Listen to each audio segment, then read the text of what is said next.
Hai semuanya, bertemu lagi bareng Mihu di sini. Oh iya, kali ini Mihu akan membawakan alur cerita Donghua yang berjudul Wudong Qiankun. Mihu mengingatkan sekali lagi ya bahwa konten ini full spoiler. Tanpa lama-lama lagi, yuk langsung aja kita masuk ke isi ceritanya. Halo kakak-kakak semuanya, sebelum memulai ceritanya, Mihu mau ngucapin banyak terima kasih nih karena kalian semua selalu setia sama Mihu. Terima kasih juga karena dukungan kalian Mihu bisa sampai di titik ini. Tak terasa ya, 1 tahun telah berlalu. Selamat tahun baru 2025.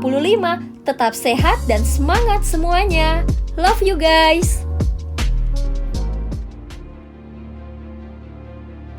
Melanjutkan dari kisah sebelumnya. Pada saat ini sosok Lindong dengan cepat melesat ke dalam hutan yang gelap. Matanya yang sedikit menyipit terus memindai sekelilingnya. Dia bisa merasakan banyak aura tersembunyi di dalam hutan lebat ini. Dari kelihatannya, dalang ini cukup terampil. Namun setelah beberapa saat tubuh bergerak Lindong tiba-tiba berhenti. Terdengar beberapa sosok manusia meledak dari kegelapan. Serangan yang tangguh segera ditunjukkan ke titik-titik fatal di tubuhnya dari segala arah. Ekspresi Lindong tidak terganggu dalam menghadapi serangan ini. Dengan putaran telapak tangannya, cincin naga Yuan berubah menjadi kilatan cahaya keemasan yang tersapu. Segera suara teredam daging yang robek terdengar dengan cahaya keemasan keluar. Cincin naga Yuan ini adalah sesuatu yang Lindong ciptakan dengan sejumlah besar energi roh Yuan. Oleh karena itu kekejamannya telah mencapai tingkat yang mencengangkan. Selusin bayangan hitam tiba-tiba runtuh ketika cahaya keemasan melintas. Mereka bahkan tidak bisa menangis dalam kesengsaraan. Pada saat ini sosok Lindong mendarat. Dengan lambaian lengan bajunya, dia mengumpulkan semua tas Qiankun pada sosok hitam ini. Baru kemudian dia berjongkok dan menekan tangannya di dahi mayat. Kemudian dia akhirnya menarik kembali jarinya saat jejak keterkejutan melintas di matanya. Energi mental, sungguh orang yang tangguh. Dia benar-benar mampu menggunakan energi mental untuk mengendalikan begitu banyak orang. Seperti yang diharapkan dari Laut Iblis Kekacauan. Itu sungguh kuat, ucap Lindong mengangkat kepalanya. Segera setelah itu sosoknya langsung melesat lagi ke bagian hutan yang lebih dalam. Di sepanjang jalan, Lindong sekali lagi menemukan banyak sosok manusia yang telah terkendali. Namun mereka tidak terlalu kuat. Dan semuanya berada di tahap 5 atau 6 Yuan Nirvana. Tentu saja mereka tidak menimbulkan ancaman terhadap Lindong. Selain itu, pikiran orang-orang ini telah dihilangkan dan mereka tidak berbeda dengan seorang zombie. Oleh karena itu Lindong tidak menunjukkan belas kasihan. Cincin naga Yuan akan bergegas ke arah siapapun yang dia temui langsung membunuh mereka. Selanjutnya dia akan mengambil Pilsuan Yuan milik mereka. Namun setelah beberapa saat, Lindong tampaknya telah ditemukan oleh sosok dalam kegelapan saat dia menjelajah lebih dalam ke hutan lebat. Segera dia merasakan semakin banyak binatang buas yang dikendalikan dan sosok manusia yang langsung mengelilinginya.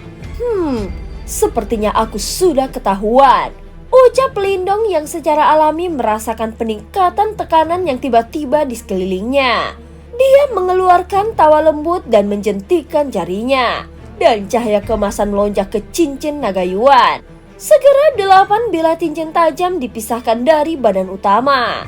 Ketika 8 bilah cincin bergegas keluar, itu membentuk jaringan cahaya keemasan yang lebat. Saat ini sosok Lindong terbang keluar. Saat 8 bilah cincin emas melesat keluar dan membentuk cincin di bawah kakinya. Sosok Lindong keluar dari hutan lebat dan mendarat di atas batu besar. Dia mengangkat kepalanya dan melihat ke bukit di depannya. Terlihat ada sosok berpakaian hitam duduk dengan tenang di puncak bukit saat ini. Sepasang mata yang sangat dalam mengandung rasa dingin yang gelap saat mereka menatap Lindong yang telah muncul. Lindong memperhatikan orang berpakaian hitam itu saat alisnya sedikit berkerut. Ini karena sosok ini adalah orang yang dia lihat di belakang Wei Song saat itu. Sibuk mati. Orang berpakaian hitam itu menatap Lindong dengan cara yang gelap dan dingin. Saat keinginan membunuh melintas di matanya, Dia tidak bergerak, tetapi suara angin yang memekakan telinga membelah udara tiba-tiba terdengar.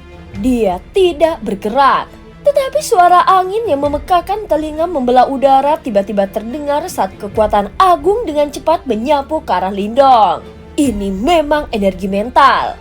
Lindong tersenyum sedikit saat dia merasakan kekuatan familiar yang menyapu ke arahnya. Setelah itu dia melemparkan pukulan ke depan. Raungan naga bergema di tempat itu saat tinju cahaya naga hijau bersiul dan menghancurkan energi mental yang menyerang. Segera kekuatan itu dengan kejam menabrak Lindong dari segala arah. Energi mental orang berpakaian hitam ini jelas telah mencapai tingkat yang cukup mengejutkan. Tubuh Lindong juga melayang di langit saat cahaya hijau yang kuat meledak dari tubuhnya. Kedua lengannya menjadi naga dalam sekejap. Setelah itu, dia melemparkan satu pukulan dan dengan paksa menghancurkan semua bukit itu. Kekuatan mentalmu cukup kuat. Ekspresi terkejut jelas melintas di mata pria berpakaian hitam itu ketika dia melihat pemandangan ini. Segera setelah itu kedua tangannya tiba-tiba membentuk serangkaian segel. Seketika energi mental melonjak dan terbentang darinya. Itu benar-benar berubah menjadi bola mata aneh setinggi 100 kaki di depannya. Mata asimilasi jiwa, penangkapan jiwa. Sinar cahaya aneh dengan cepat keluar ketika bola mata berkedip. Cahaya ini mulai menutupi Lindong. Di bawah naungan cahaya itu, Lindong segera merasakan bahwa kesadarannya sebenarnya mulai kabur. Sungguh orang yang tidak biasa. Kekaburan kesadarannya hanya berlangsung sesaat sebelum Lindong tiba-tiba pulih. Matanya mengeras dan jarinya mendorong ke depan. Cincin naga Yuan langsung merobek udara dan menembak ke arah orang berpakaian hitam itu dengan kecepatan kilat. Senjata roh Yuan. Ekspresi orang berpakaian hitam sedikit berubah saat dia melihat cincin naga Yuan yang bergegas ke arahnya. Dia juga jelas menyadari betapa kuatnya benda ini. Dia segera mengepalkan tangannya. Saat energi mental yang agung langsung berubah menjadi tombak energi mental raksasa di depannya. Dengan lambaian lengan bajunya, tombak besar itu dengan keras melesat keluar dan bertabrakan dengan kilatan cahaya keemasan. Mata orang berpakaian hitam menjadi gelap dan dingin saat dia tiba-tiba berdiri. Segera energi mental agung yang tidak normal terbentang. Tampaknya samar-samar membentuk tornado besar di belakangnya. Dan bahkan ruang itu sendiri menjadi sedikit terdistorsi di bawah badai energi mental ini. Energi mental yang begitu kuat. Ekspresi Lindong menjadi sedikit serius pada saat ini. Aku tidak pernah membayangkan bahwa aku benar-benar akan bertemu dengan master simbol ilahi di sini. Ucap Lindong lagi menatap orang berpakaian hitam itu. Daripada mengikuti jalan surga, kau memilih untuk masuk ke neraka. Kalau begitu, izinkan aku untuk memurnikanmu menjadi boneka manusia. Ucap orang berpakaian hitam itu mengangkat kepalanya. Ketika Lindong sedang memikirkan bagaimana menghadapi situasi ini, suara dengungan yang sangat samar dan rendah terdengar. Energi mental yang agung di sekitar orang-orang Seketika mental energi yang agung di sekitar orang berpakaian hitam itu berangsur-angsur melemah ketika dia mendengar suara ini. Dia dengan tajam melirik Lindong sebelum tubuhnya dengan cepat melayang untuk mundur. Anggap dirimu beruntung kali ini. Aku pasti akan memurnikanmu menjadi boneka manusia saat kita bertemu kembali. Ucap orang berpakaian hitam dengan cepat membuat jarak di antara mereka. Menyaksikan sosok orang berpakaian hitam itu pergi, Lindong tidak mengejar. Orang itu tampaknya adalah seseorang di pihak klan Wei. Dan tujuan mereka juga adalah buah roh misterius kehidupan. Kemungkinan kita akan bertarung cepat atau lambat. Mata Lindong berkedip untuk sesaat. Setelah itu, dia berbalik dan berjalan ke hutan lebat. Pada saat ini kelompok klan Gu jelas sudah menghentikan serangan binatang buas ini. Beberapa anggota klan Gu berkerumun di salah satu sudut camp tersebut. Mata mereka melihat beberapa binatang tanduk batu iblis di tanah di depan mereka. Ada luka berdarah yang mencolok di kepala binatang tanduk batu iblis ini. Tewas dalam satu serangan. Jari ramping Guyan menyentuh luka di binatang tanduk batu iblis ini. Betapa bersihnya. Keterkejutan melintas di mata anggota klan Gu. Mereka jelas menyadari kekuatan pertahanan dari binatang tanduk batu iblis ini. Bahkan serangan kekuatan penuh mereka hanya akan meninggalkan luka yang relatif kecil pada tubuh binatang buas ini. Kemungkinan hanya Guyan yang berada di setengah langkah di tahap kehidupan mendalam yang mampu membunuh mereka dengan satu serangan. Namun ini jelas tidak dilakukan oleh Guyan. Guya, siapa yang melakukan ini? Ucap Guyan menatap wanita muda di sampingnya dan tiba-tiba bertanya, "Kakak Guyan, aku tidak tahu.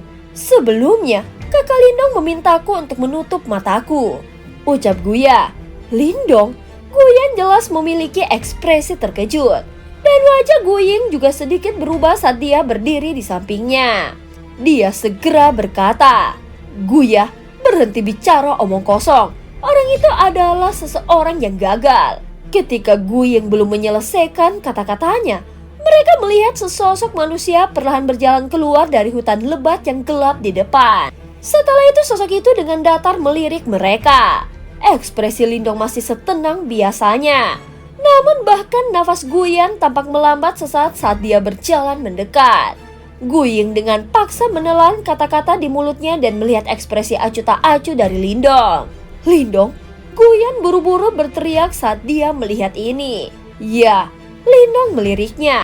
Nada suaranya masih datar seperti biasanya. Anggota klan Gu di sekitarnya merasa sedikit kesal ketika mendengar ini.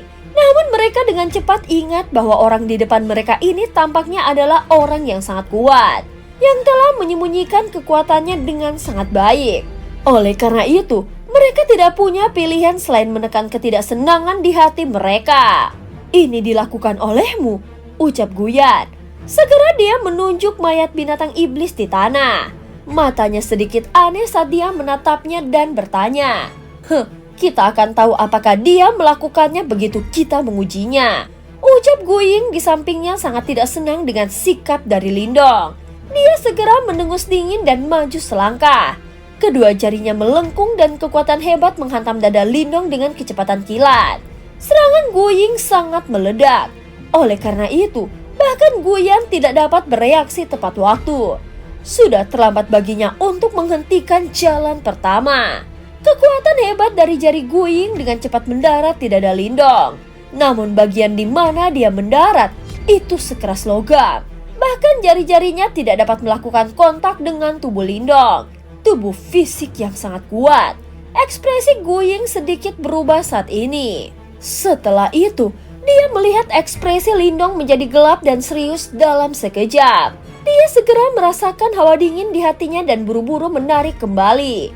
Namun saat tubuhnya mulai menarik diri, sosok Lindong sudah muncul di hadapannya dengan gaya seperti hantu. Tangannya terulur dengan kecepatan kilat dan dengan kuat meraih leher panjang Guying seperti cakar elang.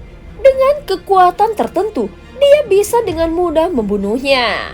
Lindong, orang-orang di sekitarnya terkejut oleh respon tanggul Lindong dan Guyan buru-buru berteriak, "Jangan gegabah, Guying hanya sedikit ceroboh. Dia tidak memiliki niat buruk." Mata Lindong sedikit gelap dan keras saat dia melihat wajah ketakutan dari Guying. Aura pembunuh samar di matanya menyebabkan wajah yang terakhir sangat pucat. Biasanya, kebanyakan pria mengikuti perintahnya karena kecantikannya. Namun di mata Lindong, kecantikannya tampaknya tidak berbeda dengan mayat binatang iblis di tanah. "Kakak Lindong!" Guya di sampingnya juga dikejutkan oleh Lindong, yang tiba-tiba berubah menjadi keras dan dingin. Lindong selalu agak baik hati di depannya selama beberapa hari ini. Itu jelas pertama kalinya dia menyaksikan sisi kejamnya. Ekspresi gelap dan tegas di mata Lindong akhirnya mundur sedikit setelah dia mendengar suara Guya. "Jika kau masih berperilaku buruk lain kali, aku tidak keberatan membiarkan klan Gu kehilangan keturunan yang tidak berguna sepertimu," ucap Lindong. Setelah dilepaskan, Guying ditangkap oleh beberapa anggota klan Gu. Lehernya yang seputih salju sedikit hitam dan biru. Jelas Lindong tidak menunjukkan belas kasihan sebelumnya hanya karena dia seorang wanita. Kau memang bukan orang biasa," ucap Guyan menatap Lindong dengan ekspresi yang rumit. "Orang yang telah menyerang kalian semua malam ini adalah master simbol ilahi. Dia pasti seseorang dari klan Wei. Ucap Lindong melirik Guyan saat berkata, "Tuan simbol ilahi." Begitu kata-kata ini terdengar, wajah Guyan dan anggota klan Gu lainnya menjadi sedikit jelek. Master simbol ilahi setara dengan ahli tahap kehidupan mendalam. Ini sudah cukup tangguh dari sudut pandang mereka. "Bagaimana kau tahu?" Ucap Guyan merajut alisnya dan bertanya. "Aku baru saja bertukar pukulan dengannya." Ucap Lindong menjawab dengan acuh tak acuh. Mata Guyan sedikit mengeras. Sementara anggota klan Gu di sampingnya menatap Lindong dengan sikap tercengang. Orang ini benar-benar dapat melarikan diri dengan aman setelah bertukar pukulan dengan master simbol ilahi. Tidak satupun dari kalian akan bisa menang melawan klan Wei. Kupikir kalian harus meninggalkan Pulau Rom misterius sesegera mungkin. Ucap Lindong. Sangat sulit untuk menemukan buah roh kehidupan misterius. Kami tidak ingin menyerah. Ucap Guyan merajut alisnya menggelengkan kepalanya saat berkata. Lindong mengangkat bahunya ketika dia mendengar ini. Tetapi dia tidak berbicara lebih jauh. Bagaimanapun, dia tidak peduli apakah anggota klan Gu hidup atau mati. Kalau begitu, bisakah kami meminta bantuanmu?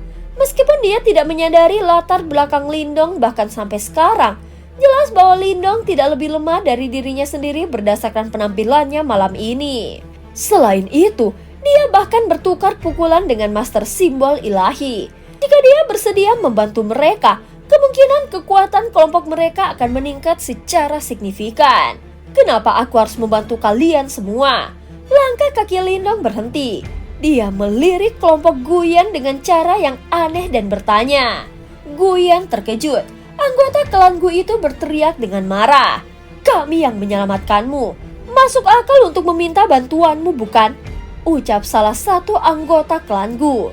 "Pertama, aku akan mengingatkan semua orang bahwa ia kecil yang menyelamatkanku, bukan kalian semua." Ucap Lindong berbicara dengan acuh tak acuh. "Aku hanya bertanggung jawab penuh atas keselamatan Yak kecil. Tidak ada yang akan terjadi padanya. Adapun sisanya, kalian harus berdoa untuk diri kalian sendiri. Aku tidak dapat membagi perhatianku dan melindungi kalian semua." Ekspresi Guyan menjadi sedikit jelek karena kata-kata langsung dari Lindong. Setelah beberapa pemikiran, dia hanya bisa mengalihkan pandangannya ke arah Guya. Saat ini tampaknya Lindong hanya sedikit lebih ramah pada Guya. Guya yang takut-takut menggelengkan kepalanya saat dia melihat tatapan Guyan. Karena Lindong tidak mau, dia secara alami tidak berani mengatakan hal lain. Guyan merasa sangat tidak berdaya saat melihat ini. Saat dia sedang sakit kepala, Lindong tiba-tiba menoleh dan berkata, "Bukan tidak mungkin bagiku untuk mengulurkan tanganku." Oh, Guyan dan yang lainnya tiba-tiba tersentak ketika mereka mendengar kata-kata ini. Tatapan mereka buru-buru melihat ke arah Lindong. "Namun aku ingin hadiah. Perlakukan itu seolah-olah kau memperkerjakanku." Ucap Lindong berbicara dengan suara samar. "Hadiah apa?" Guyan terkejut. Dia dengan cepat bertanya dengan hati-hati. 10.000 pil Xuan Yuan. Senyum tampak mengerikan muncul di wajah Lindong. "Kamu, itu terlalu banyak. 10.000 pil Xuan Yuan. Mengapa kau tidak pergi dan merampok seseorang untuk mereka?" Ekspresi anggota klan Gu di sekitarnya memerah saat mereka mengutuk dengan marah. Jelas mereka semua berpikir bahwa Lindong meminta jumlah yang selangit. Dibandingkan dengan buah roh misterius kehidupan, apakah 10.000 pil Xuan Yuan bisa dibandingkan dengan mereka? Selain itu, jika kau bertarung ketika saatnya tiba, kemungkinan kau akan kehilangan setidaknya setengah dari orang-orangmu. Ucap Lindong tersenyum tipis saat berkata. Banyak anggota klan Gu muda tidak bisa berkata-kata. Wajah mereka pahit saat mereka mengalihkan pandangan ke arah Guyan. "Apakah kau yakin bahwa bantuanmu sepadan dengan harga ini?" Tanya Guyan. "Paling tidak aku akan bisa menghentikan master simbol ilahi itu." Ucap Lindong. Segera kata-kata Lindong menyebabkan kegemparan. Bahkan ekspresi Guyan telah berubah sedikit saat dia menatapnya. Membunuh master simbol ilahi. Kemampuan seperti itu adalah sesuatu yang bahkan tidak dimiliki oleh ahli tahap kehidupan mendalam. Baiklah, jika kau benar-benar bisa melakukannya, aku akan memberimu 10.000 pil Xuan Yuan sebagai hadiah. Ekspresi Guyan berfluktuasi sejenak. Akhirnya dia mengatupkan giginya dan membuat keputusan. Senyum di wajah Lindong tumbuh lebih besar setelah mendengar kata-kata ini. Setelah itu dia mengulurkan tangannya di depan semua orang. "Bayar dulu," ucap Lindong dengan suara yang dalam. Dan cerita pun berakhir. Terima kasih udah dengerin Mihu dari awal sampai akhir ya. Jangan lupa untuk like dan subscribe. Sampai jumpa.